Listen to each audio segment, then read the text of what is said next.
J'avais une idée en tête. Je vais me bâtir une rallonge pour avoir un endroit qui me ressemble. J'avais besoin de conseils, mais dans tous les magasins où je suis allé, on m'a dit « Tu peux pas faire ça ». Mais quand j'ai montré mes plans aux gars du Monde en gros, eux autres m'ont pas dit des choses comme inutiles, niaiseux, pas sécuritaire. On m'a dit des choses comme « Ben oui, tu peux, fais-le. Et attends, on va te filmer. »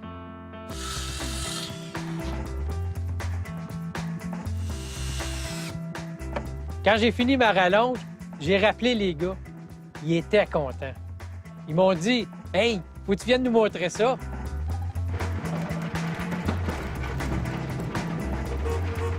Oh, wow! All right! C'est extraordinaire! Aux États, ouais, non. Là, je l'ai, ma rallonge.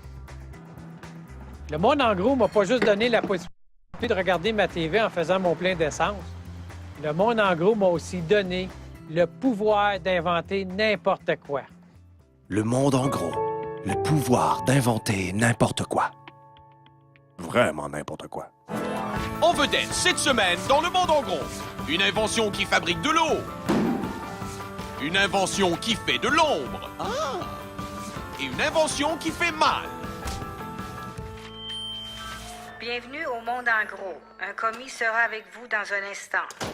Depuis que le monde est monde, le monde invente des affaires qui répondent aux besoins du monde. Et le meilleur exemple de ça, c'est l'invention qu'un Anglais, John Harrington, a mis au point en 1595 pour répondre aux besoins de la reine Élisabeth.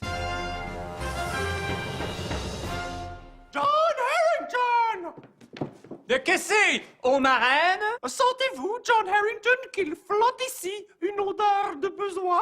Ben c'est sûr. Vous faites ça dans le pot qui est là, dans le coin. John Harrington, une reine ne peut vivre dans de telles conditions sanitaires. Rassis-toi, ma reine. Va voir ce que je peux faire. La reine sentait le besoin de ne plus sentir ses besoins. Alors John lui a inventé quelque chose. Pour vous, ma reine, j'ai inventé la chasse d'eau. Merci, John Harrington, car mon besoin était gros. Une fois les gros besoins comblés, le monde invente des affaires qui répondent aux plus petits besoins. Et c'est exactement ce qu'a fait un autre Anglais, toujours à Londres, en 1765. Votre tranche de jambon accompagnée d'un bout de laitue et votre un petit peu de moutarde vous attendent à la salle à manger, Lord Sandwich. Je suis en train de jouer aux cartes, là. Mets-moi ça en 2 pains, puis amène-moi ça ici. Très bien. Et pour vous? Je vais prendre la même chose, mais avec du poulet, du bacon, 3 tranches de pain toasté et coupé en 4. Très bien, Lord Club Sandwich. Aujourd'hui, les besoins du monde sont pas mal tous comblés, les gros comme les petits. Et ça fait qu'on sait plus trop quoi inventer. Et le meilleur exemple de ça se trouve bien sûr à Londres. Londres! Si vous allez en Angleterre, faites comme cet homme de Chine, cette femme de France ou ce manteau de Suède et visitez Londres! Une ville riche en inventions anglaises comme boire du thé, pas bouger et faire partie d'un club, comme le club d'aviron de Londres, le club de natation de Londres, le club du monde qui aime ça trouver des affaires en métal de Londres, le club d'échecs de Londres, le club de boxe de Londres, même le club d'échecs et de boxe de Londres. Intrigué par cette nouvelle invention anglaise qui réunit 2 affaires qui vont pas ensemble. Ensemble, écoutez un Anglais vous expliquer en détail c'est quoi ça, le chessboxing. Chessboxing is a combination sport. It's like a biathlon where the 2 disciplines are chess and boxing. Le premier championnat du monde de chessboxing a eu lieu en 2003. Aujourd'hui, plus de 800 combattants pratiquent ce sport à travers le monde. Fait que pas seulement à Londres. The winner in a chessboxing match is the first guy to either checkmate or knock out his opponent. You 3 guys should maybe get some gloves on, get in the boxing ring. I've got someone here I've brought along specially to give you experience of chessboxing. Prouvez ensuite à cet Anglais que vous n'avez pas super bien compris son anglais en acceptant de disputer ça, un match de chessboxing. OK. Yeah. Contre lui, Andy The Rock Costello, 6 pieds 2 pouces, 98 kilos, ceinture noire de judo, ceinture brune de jiu-jitsu et champion britannique de chessboxing. T'es bon, toi, dans se battre, là, puis les échecs, là? Donnez-lui 1 heure pour se réchauffer. Et ensuite, il vous pète la gueule. C'est une blague? Non, il va vous péter la gueule. OK. On a 1 heure avant notre combat. Donc, pour profiter de notre dernière heure, on va visiter Londres. Vite, montez dans une voiture londonienne. Puis, rappelez-vous que l'Angleterre tient toujours à sa maudite invention de rouler à gauche. Pas le temps de changer. Laissez le gars qui voulait pas conduire et visiter une autre invention anglaise, le London Eye, la plus grande roue du monde. Créé pour le nouveau millénaire, ce manège de 135 mètres vous transportera dans un excitant voyage de 30 minutes qui vous fera vivre des émotions telles que « Hey, on monte » et « Hey, on descend ».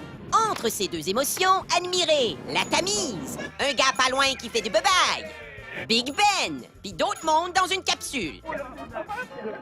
Ça y est, votre dernière heure a sonné. Rappelez-vous une fois de plus qu'en Angleterre, on roule à gauche. Fait que laissez pas le gars que ça fait 2 fois qu'il veut pas conduire. Et retournez au club de chess boxing de Londres. Puis, testez cette nouvelle invention au retour.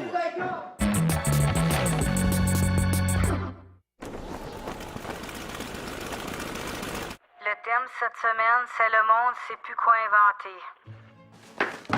Pour vous, Lord Sandwich. Et pour vous, Lord Club Sandwich. Je vous sers quelque chose, Lord, que je dirai pas son nom parce que ça gâcherait notre punch? Non, non, non. J'ai mon lunch. Wesh, qu'est-ce que c'est ça? Une saucisse enrobée de pâtes frites. Vous voulez goûter? Non, merci, Lord Pogo. OK, ça, c'est jamais arrivé, mais ça illustre quand même que le monde n'est pas ouvert aux nouvelles idées. Sauf celles qu'on peut acheter en 3 paiements faciles.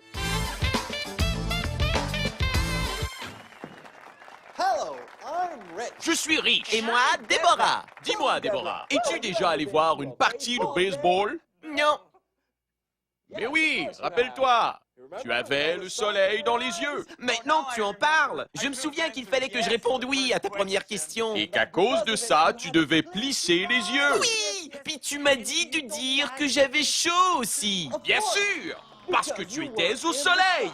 Dis-moi, Déborah. Pom, pom, pom. Qu'est-ce qui t'a forcé à plisser les yeux durant cette partie de baseball? Le soleil. Bien sûr, le soleil. Maintenant, dis-moi, qu'est-ce qui t'a donné chaud? Le soleil. Le soleil, bravo! Et tant qu'à y être, quelle est la cause principale des coups de soleil? Le soleil. C'est-tu encore le soleil? Oui, c'est le soleil! T'es bonne, bravo! Pour se protéger du soleil, bien des gens se mettent à l'ombre, sous un arbre comme celui-ci. Mais regarde. L'ombre est trouée. L'ombre d'un arbre n'est pas de bonne qualité. Les rayons du soleil passent dans les trous. Alors pourquoi vous contenter de l'ombre d'un arbre quand vous pouvez vous procurer un Shadow Generator? Regardez comme le Shadow Generator génère instantanément une ombre parfaite. Mets ta main ici, Déborah. Cette ombre est fraîche et apaisante. Sauf parce que ta main est protégée du soleil. Depuis le début des temps, l'homme cherche l'ombre. C'est ce que nous ont appris les archéologues en découvrant des ossements humains dans des sites à l'ombre. De nos jours, il existe encore des sources naturelles d'ombre, telles que éclipses qui arrivent des fois, gros édifices immobiles, chapeaux niaiseux. Mais elles sont peu fiables, difficiles à transporter ou niaiseux. Voilà pourquoi il y a le Shadow Generator, un générateur d'ombre qui se range aisément sous un lit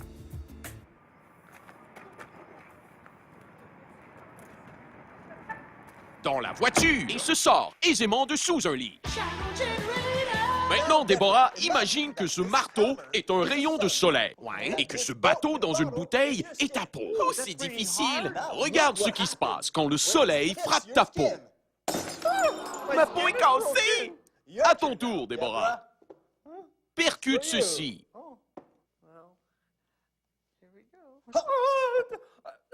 Je n'y arrive pas. On dirait qu'un super-héros qu'on voit juste sa main empêche le soleil de frapper ma peau. C'est le Shadow Generator Express. On dirait c'est un gant. Oui, mais regarde. Wow, tes yeux sont à l'ombre. Et moi qui croyais que c'était un gant. Alors, regarde ceci. Commandez votre Shadow Generator et obtenez en prime le Shadow Generator Express, votre générateur d'ombre personnel portatif. Sortez-le au besoin, puis mettez-le en dictapon, puis rangez-le dans votre poche. Maintenant, je sais ce que tu vas me dire, Déborah. Tant mieux, parce que je sais pas quoi dire. Tu vas me dire que l'ombre n'est pas la seule source de fraîcheur. C'est vrai, il y a ça, puis il y a ça aussi. Mais tous ces appareils consomment de l'énergie. Et selon les spécialistes, ça a l'air que c'est ça qui, blablabla, réchauffement de la planète. Et le Shadow Generator, lui? Le Shadow Generator, lui, fonctionne à l'énergie solaire, la sorte qui fait pas de réchauffement de la planète. Alors maintenant, je peux jeter tout ça? Bien sûr, Déborah. OK. Bon, Déborah! Allez, jetez-moi cette poubelle remplie de technologies polluantes dans une autre poubelle plus grosse. Maintenant, j'ai mon Shadow Generator. Merci, Shadow Generator. Le Monde en gros est également disponible sur le web au radiocanada.ca. Puis ben, le Monde en gros. De retour à Londres, en Angleterre, où les commis du Monde en gros découvrent une nouvelle invention. Comme on n'est pas bon aux échecs et on n'est pas bon à la boxe, on va affronter Andy en se relayant. Ça fait qu'il faut déterminer lequel de nous trois va commencer. 1, 2, 3. Ting! Oh non! La soirée du chessboxing. Mesdames, messieurs, on vous rappelle que Mathieu, Félix et Jean-Sébastien s'apprêtent à combattre dans un nouveau sport alternant des rounds de boxe et d'échecs. Le vainqueur est déterminé par knockout ou échec et mat. Et il reste encore de bonnes places, Gilles. Dirigeons-nous au vestiaire, Gilles, où les gars profitent du peu de temps qu'il reste avant le combat pour sauter sur place et faire le point. On espérait faire un match, mais contre quelqu'un de notre calibre. Et de toute évidence, Andy n'est pas de notre calibre. C'est sûr qu'il n'ira pas à 100 %, mais peut-être que son 20 % il est assez pour me défoncer la face. I want a good clean fight, no holding, no biting, no punching. Go to your corners and come out fighting when you hear the bell. Et c'est parti! Concentration. Un premier coup de poing, un deuxième. Félix enchaîne les coups. Un lion, Gilles. Félix est agressif. Oui, c'est ça, continue. Effectivement, Félix est... Ah non, il a peur. Ah oui, c'est ça. Félix retrouve sa confiance. De son côté, Andy encaisse les coups. Félix fonce vers Andy. Oh! Félix vient de frapper un mur. Non, c'est le mur qui vient de frapper Félix. Félix revient à la charge et Andy aussi. Andy charge de nouveau. Et encore. Ça commence à coûter cher. Et Andy va... Fin du premier round. Et voici maintenant à la première ronde d'échecs. Et Félix a du mal à se concentrer. Et a aussi du mal dedans sa mâchoire. Un premier déplacement avec un cavalier. Heureusement que les gars ont demandé à l'anglais de tantôt ce serait quoi une bonne stratégie aux échecs, Gilles. G3, then bishop G2, then castle. Yeah? You can do that? You can skip from there to there? Yeah, that's called castling. A very important move to bring your king away from the center of the board. Voyons voir ce que ça donne. On dirait que ça donne quelque chose de plate. Sauvé par la cloche. Autour de... Oh, Jean-Sébastien. Jean-Sébastien. T'es-tu correct? Ouais, pense à la défense. Pense à la défense. T'as une petite couette. Pense pas à ta petite couette. OK, hey, il me faut quelque chose dans la bouche. J'ai pas de bonne humeur. Et c'est parti. Oui, et c'est sûrement ce que Jean-Sébastien aimerait en ce moment. Être parti. Jean-Sébastien. Oh, un premier coup. Et un deuxième. Et un troisième. Voyons, quel était son plan de match, Gilles? Je vais m'inspirer du maringouin. Bouger très rapidement, puis venir, oh, le piquer, le piquer, le piquer. On sent que ça va marcher. Donc Jean-Sébastien, le maringouin qui tente de piquer Andy. Oh. Là, la tapette. Maringouin est de retour et rôde autour de Andy. Ça, c'est énervant. Andy, oh! Et le moustique, oh! Il a pogné le maringouin. Il se relève et... Fin du round. Refuse. Jean-Sébastien retourne dans son coin, il est rouge comme un autobus de Londres. Oui, et sa face s'en vient à 2 étages. Attends ça. Ouais, t'as oublié de respirer un petit peu de temps, hein? Ouais. Les 45 secondes. Là, je vais aller te battre au sachet. Ouais, OK. C'est ça que Jean-Sébastien va essayer de faire. Tout de suite, après sa chronique. Mathieu, savais-tu que 28 % des réserves d'eau douce au monde se trouvent au Canada? Non. Et qui est le plus grand consommateur d'eau au monde? Les Américains? Exactement, nos voisins. Chaque Américain consomme 608 litres d'eau par jour. Ça, c'est pour répondre à leurs besoins essentiels, boire, se laver, laver leur voiture, laver leur deuxième voiture. Et là-dedans, on calcule même pas la consommation d'eau industrielle des Américains. Mathieu, combien d'eau consomme un terrain de golf par saison? Réponds pas, tu le sais pas. 431 millions de litres d'eau par saison! Ça équivaut à 172 Piscine olympique, Mathieu. C'est beaucoup trop. On dit souvent, hey, les Américains, ils l'ont l'affaire. C'est quoi l'affaire qu'ils ont? Je sais pas, Jean-Sébastien. Moi non plus, je ne le sais pas, mais une chose qui est sûre, c'est pas l'eau. Parce que l'eau, c'est nous autres qui l'avons. Puis qu'est-ce qui va se passer, Mathieu, quand les Américains auront plus d'eau pour arroser leurs 16 000 terrains de golf? Ils vont jouer au quai? Non, Mathieu, ils vont nous envahir! Mais qu'est-ce qu'on peut faire, Jean-Sébastien? Toi, rien! Mais moi, j'ai inventé un kit pour que les Américains puissent fabriquer leur eau. On peut fabriquer de l'eau? Yes, we can. C'est pas compliqué, Mathieu. Viens ici, mon grand. Dans l'eau, on a deux ingrédients. On a H pour de l'hydrogène et O pour de l'oxygène. À leur état naturel, l'hydrogène et l'oxygène se promènent en couple, H2 et O2.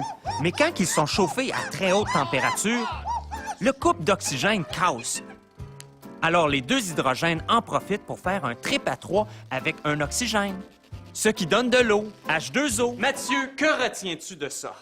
Que l'eau, c'est un trip à trois. Oui, et que c'est possible de faire de l'eau. Même pour un Américain? Même pour un Américain, grâce à mon kit. Pow! Es-tu en train de me dire qu'avec ton kit, on peut fabriquer de l'eau drette là? Oui, mais pas drette là. Avant, il faut faire une pause.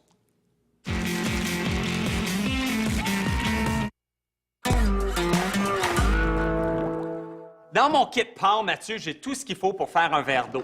Un verre vide, un sac de poubelle, des ballons de fête, un briquet, des lunettes de sécurité, une bonbonne d'oxygène, une bonbonne d'hydrogène et des coquilles pour se protéger les oreilles. Pourquoi faut se protéger les oreilles? Parce que mon kit Power s'appelle pas juste Power pour Production of Water. Faire de l'eau, ça crée une explosion. Donc, ça fait POW! Production of Water! OK, c'est délicat ici, Mathieu. Ici, j'ai un ballon rempli d'hydrogène et d'oxygène, respectant une proportion de 2 pour 1. Comme le trip à trois. Exactement. Maintenant, on va mettre le ballon dans un sac de poubelle. Comme ça, on va être capable de récupérer toute l'eau produite par l'explosion. Maintenant, c'est le temps de lire un avertissement. Avertissement, l'expérience suivante produit une explosion violente pouvant causer des blessures graves et ou la mort. N'essayez pas ça à la maison et ou ailleurs. Mathieu, t'es-tu prêt à faire de l'eau? Oui! Production of water! J'ai-tu l'air sécuritaire? OK! On fait de l'eau, Mathieu! Vas-y!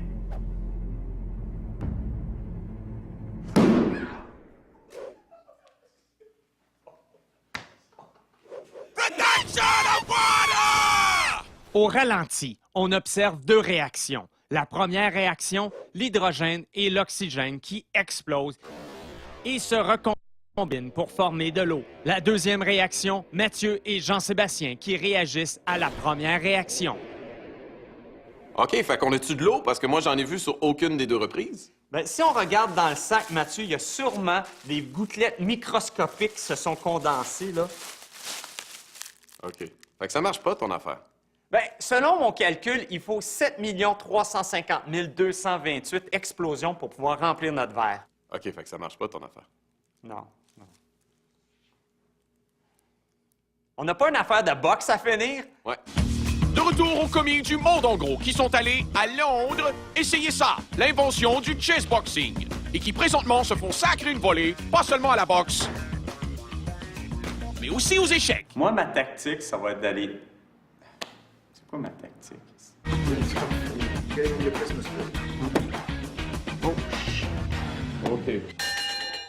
Mathieu est prêt à sauter dans le ring. Dès qu'on lui aura lubrifié la face. C'est pour éviter toute blessure due à la friction. Et aussi toute crédibilité due à avoir l'air fou. Troisième round. Mathieu sautille pour énerver son adversaire. On dirait que ça marche. Premier coup d'Andy. Mathieu rétorque pour le combat féral. Mathieu est un fauve, Gilles. Non, c'est une tornade. C'est excellent, ça! Oh! Non, c'est un ninja. Non, c'est un... Voyons que c'est ça. Voyons voir son plan de match. Je vais bouger beaucoup, puis ensuite, je pense que je vais juste devenir fou et ridicule. Ah ben oui, c'est ça. Ah ben oui, le niveau de ridicule est bien atteint, Gilles. Oui, et là, il a l'air fou. 10 secondes, 10 secondes! Lâche pas, Mathieu! Vas-y! De retour au bout de plat. Après avoir eu l'air fou dans l'arène, c'est au tour de Mathieu de s'essayer aux échecs.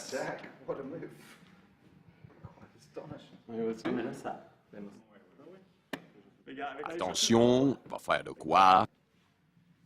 Échec et mat! Andy remporte la partie! Ladies and gentlemen, the winner in the blue corner, Andy The Rock Costello! Eh bien, ça y est, Gilles, ces trois gars-là savent maintenant c'est quoi le chessboxing. Effectivement, Gilles, il ne leur reste plus qu'à tester une dernière invention anglaise. Boire comme un trou pour oublier sa dure journée. Bien, merci, Gilles. Merci, Gilles. Après avoir vu cette émission, la question que vous vous posez sûrement, c'est OK, c'est bien beau le chessboxing, mais revenons à Jean-Sébastien. Avec son invention pour fabriquer de l'eau, Jean-Sébastien va-t-il se tailler une place au panthéon des grands inventeurs aux côtés de John Harrington, de Lord Sandwich, de Lord Club Sandwich et de Lord Pogo? Bien, la réponse est non. D'abord parce que là-dedans, il y en a deux qu'on a inventés. Et ensuite parce que, bien, ça marche pas vraiment son affaire. Ben, c'est correct que ça marche pas. C'est comme Albert Einstein avec sa théorie E égale MC2. Moi, j'ai ma théorie, puis là, regarde, les Américains vont prendre ma théorie, puis ils vont faire une bombe avec laquelle ils vont pouvoir aller à la guerre contre la sécheresse. Ils vont appeler ça « The War on Sécheresse ». C'est de même que ça marche, le monde des inventions. Ah ouais? Ouais! En gros, là. Ouais, en gros.